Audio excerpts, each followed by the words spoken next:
दरअसल हर बार की तरह इस बार भी सबकी नजर यूपी पर अटकी है। हर पार्टी यूपी में बेहतर करना चाहती है, लेकिन यूपी में सबसे बड़ी लड़ाई अगर कहीं है तो वो है अमेठी सीट, जहां एक तरफ गांधी फैमिली की चौथी पीढ़ी के वारिस राहुल गांधी जीत का चौका लगाना चाहते हैं, तो वहीं स्मृति ईरानी इस सीट के मिथक को तोड़ने की तैयारी कर रही हैं।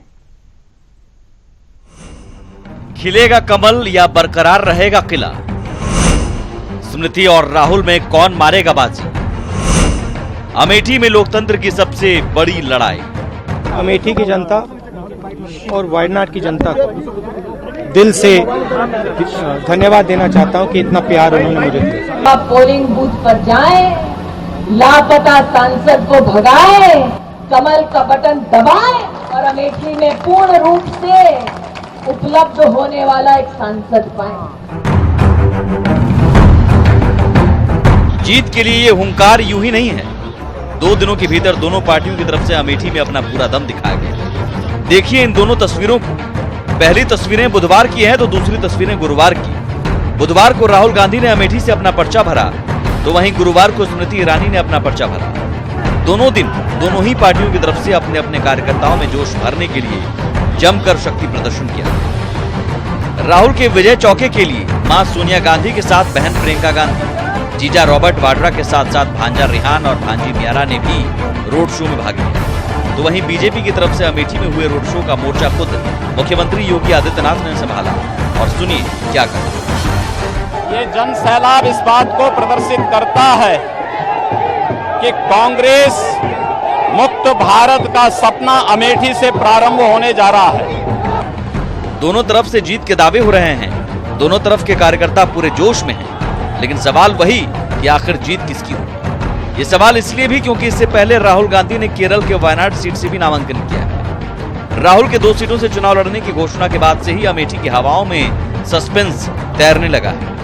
ऐसी भी चर्चा चल रही है कि राहुल वायनाड से इसलिए चुनाव लड़ रहे हैं कि उनकी अमेठी में स्थिति कमजोर है और बीजेपी इस सस्पेंस को और हवा दे रही है। जीतने के बाद भी पहला पर्चा उन्होंने वायनाड से भरा और दूसरी चॉइस अपनी अमेठी को दिखलाया। क्या अमेठी का यह अपमान आपको मंजूर है? बीजेपी जानबूझकर वायनाड का मुद्दा उछाल रही है। चर्चा है कि राहुल वायनाड से इसलिए चुनाव लड़ रहे हैं क्योंकि उनकी अमेठी में स्थिति कमजोर है, लेकिन क्या सच में ऐसा है? चलिए पहले अमेठी की स्थिति को समझते हैं। अमेठी में राहुल और स्मृति की यह दूसरी भिड़ंत है। 2014 की लड़ाई में राहुल गांधी ने बाजी मारी थी, लेकिन उनके जीत के फासले में 2/3 से ज्यादा की गिरावट आई थी। हालांकि तब इस लड़ाई में एक तीसरा नाम भी था, कुमार विश्वास का, जो आपके टिकट पर राहुल को चैलेंज कर रहे थे। लेकिन इस बार वो नहीं है और महागठबंधन में कांग्रेस के नहीं रहने के बावजूद अमेठी और रायबरेली सीट पर महागठबंधन का कोई उम्मीदवार चुनाव नहीं लड़ा है। ऐसे में अगर जातीय समीकरण को देखें तो अमेठी में दलित, मुस्लिम और ओबीसी वोट ही बहुसंख्यक है, जो राहुल गांधी के लिए शुभ संकेत माना जा रहा है। अमेठी में करीब 16% यानी करीब 4 लाख वोटर मुस्लिम हैं, तो वहीं तकरीबन 3.5 लाख वोटर दलित हैं। यादव, राजपूत और ब्राह्मण वोटरों की तादाद ठीक ठाक है। ये बात अलग है कि दलित पिछड़ा वर्ग के मतदाता बटे हुए हैं। हालांकि बीजेपी ने भी राहुल को घेरने के लिए पूरा दम लगा रखा है।